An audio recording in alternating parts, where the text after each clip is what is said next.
Salut les gars, j'espère que vous allez bien et que vous passez une superbe journée de là où vous me regardez, si c'est en week-end ou si c'est en semaine.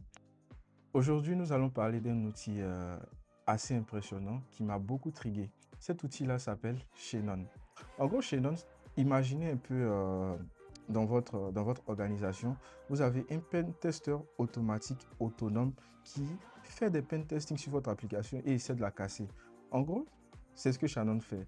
Shannon, il agit comme un pen tester automatique basé sur l'IA qui essaie de casser votre application avant que quelqu'un d'autre ne le fasse. Donc, voyons tout ça plus en détail et comment Shannon fonctionne. Ok les gars, là nous sommes sur le repo officiel de Shannon. Donc la documentation est assez bien faite. Ici, on nous donne de la description du projet, les contributeurs et ici. En gros, comme je vous ai dit, Shannon, c'est un pentester automatique basé sur l'IA. Et il dispose de pas mal de préprompts du contexte engineering pour vous faire un rapport qualitatif et bien. Et l'avantage, c'est qu'il est open source. Donc, les éléments dont nous aurions besoin ici pour lancer Shannon, c'est déjà d'avoir un conteneur Docker, d'avoir Docker installé sur notre machine. Et en plus de ça, avoir une entropie clé AI qu'on va paramétrer à ce niveau-là. Et avoir aussi un backend, fake backend ici, comme vous pouvez le voir ici, Vune API. Vune API, c'est le backend que j'ai mis à la disposition pour cette vidéo. C'est un backend avec des failles de sécurité que j'ai mis volontairement. Donc, nous allons tester l'outil Shannon avec ça. Donc, voyons comment se fait les installations et comment nous allons l'utiliser. Ok, petite information très importante, non vraiment très importante avant de continuer la vidéo. N'exécutez Shannon que sur des systèmes où vous avez entièrement accès et vous avez l'autorisation. Faites du pen testing sur des systèmes auxquels on n'a pas l'autorisation, c'est-à-dire sur n'importe quel site qu'on voit en ligne est totalement interdit et c'est pas autorisé. Donc je vous conseille de le faire sur votre propre application, comme je le fais dans cette vidéo-là, avec une propre application en localhost et avec du code aussi en localhost. Donc, tout est sur ma machine. Il n'y a pas de système en ligne et tout et tout. Très important. Donc, veuillez suivre ces consignes-là et on peut continuer la vidéo.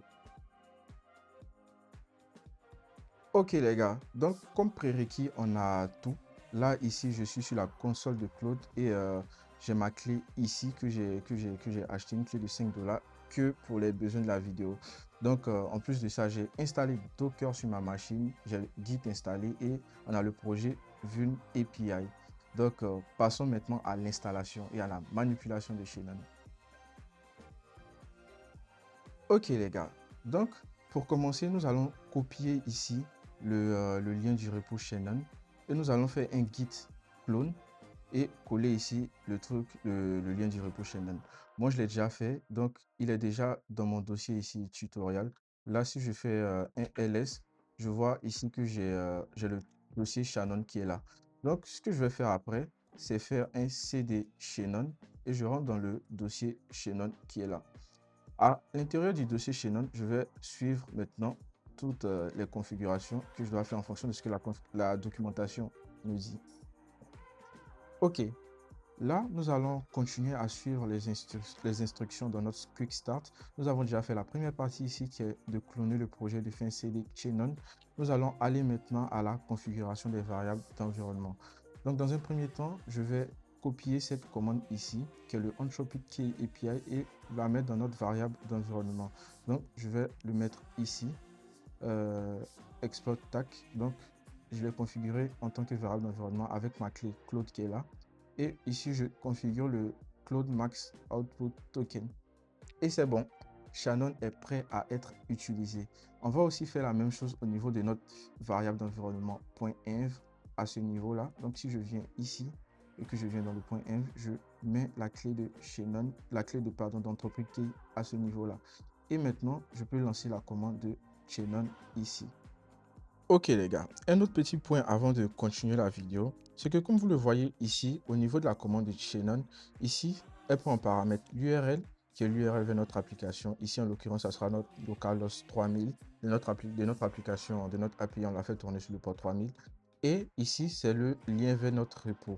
Pas le lien vers notre repo sur GitHub, mais en local. Parce que comme vous pouvez le voir au niveau, quand je viens au niveau de l'arborescence ici du projet Shannon, il y a un dossier qui s'appelle repo. Et on va cloner notre repo pour le mettre dans ce dossier-là. Vous voyez ici Vun API. On a ajouté ici Vun API dans repo. Donc ce que vous allez faire à ce niveau-là, quand vous êtes dans le dossier Shannon, c'est de faire un CD repo et de cloner ici notre application qui était volontairement vulnérable. Donc, on va cloner Vun API. Comme vous pouvez le voir ici, moi je l'ai déjà fait, donc je ne vais pas le faire.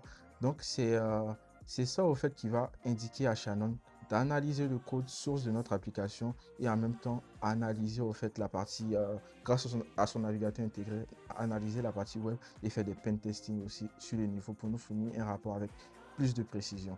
Donc, c'est ces deux éléments-là que je voulais vous expliquer pourquoi ils sont là et comment ça fonctionne. Maintenant, allons lancer cette commande. Ok les gars, là, notre application Vun API, je l'ai dockerisée. Donc, elle tourne déjà sur Docker. Donc, je vais la lancer ici. Vous voyez ici que Vun API a bien démarré sur le port 3000. Et voilà, on dit que ça a bien démarré. Donc, ce que je vais faire ici, c'est ici, je suis bien au niveau du dossier Shannon. Ici, quand je fais un plus pwd, ça me montre le chemin vers mon dossier Shannon et exécuter la commande Shannon ici. Ici, c'est l'URL, comme je vous l'ai dit. Ici, c'est le localhost et au niveau du repo, c'est Vun API. Donc, je vais taper Entrée.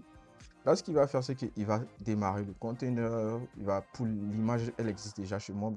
Mais chez vous, ça risque de prendre plus de temps si les images n'existent pas déjà. Donc, il va pour le container exécuter tout et à la fin, il va nous renvoyer un lien vers la partie UI de Shannon. Donc, on se retrouve à la fin. Ok les gars, donc comme vous pouvez le voir ici, Shannon est bien lancé. Il me dit que la target c'est ça, c'est notre application web. Le repository c'est bien Vun API et il a créé un workspace. Et là, il nous fournit un lien web UI pour aller regarder le monitoring et tout ce qu'il fait. Donc je vais tout de suite coller ce lien là ici. Et je vois ici que ici il a failed. Il a failed pourquoi? Parce que j'ai pas assez de tokens Anthropic. Je l'avais déjà utilisé et Shannon consomme beaucoup de tokens. Donc je vous montre par exemple ici un test qu'il avait fait. Je l'ai mis en pause dû à l'utilisation massive de tokens de Shannon. Donc c'est ici au fait qu'il va nous montrer tout ce qu'il fait, son pen testing et vraiment toutes les commandes qu'il exécute. Et à ce niveau-là aussi, au niveau du Shannon ici, on peut voir ce qu'on appelle le dossier audit log. Et dans le dossier audit log ici, on a ce qu'on appelle le workflow log. C'est ici qu'il nous montre au fait tout ce qu'il exécute, les trucs ici avec ici le timestamp. Donc, comme vous pouvez le voir ici, il exécute beaucoup de commandes de pré-reconnaissance. Donc, on voit ici la target, certains de mes fichiers aussi qui sont certains de mes fichiers du backend qui sont là aussi, qu'il a lu et tout ici. On peut voir qu'il a lu le package.json et tout. Donc, il essaie de faire vraiment une attaque globale et ça consomme énormément de tokens. Donc, si vous voulez faire un test complet sur Shannon, vous pouvez acheter beaucoup de tokens et puis l'exécuter. Moi, en l'occurrence, c'était juste pour faire un petit test pour les besoins de la vidéo et puis voilà. Ok les gars, on a vu Shannon, on a vu comment ça fonctionne, on a vu qu'est-ce qu'il fait et on a vu aussi la consommation excessive de tokens que Shannon fait. Donc, Shannon, en conclusion, c'est un bon outil. Et en plus de ça, il est self-hosted, c'est-à-dire les données restent sur votre propre machine. Donc, vous pouvez configurer configurer l'environnement Shannon, la mettre dans votre propre workflow et faites ce que vous voulez, whatever you want. Vous faites ce que vous voulez. Donc, je vous remercie d'avoir suivi cette vidéo jusqu'au bout. N'hésitez pas à me laisser des commentaires ou à faire des suggestions si vous en avez. Et aussi à mettre en commentaire de quoi vous voulez que je parle dans la prochaine vidéo. Moi, ça me fait plaisir de chercher des outils, d'apprendre et tout et tout et tout. On se retrouve à la prochaine. Merci tout le monde. Bye.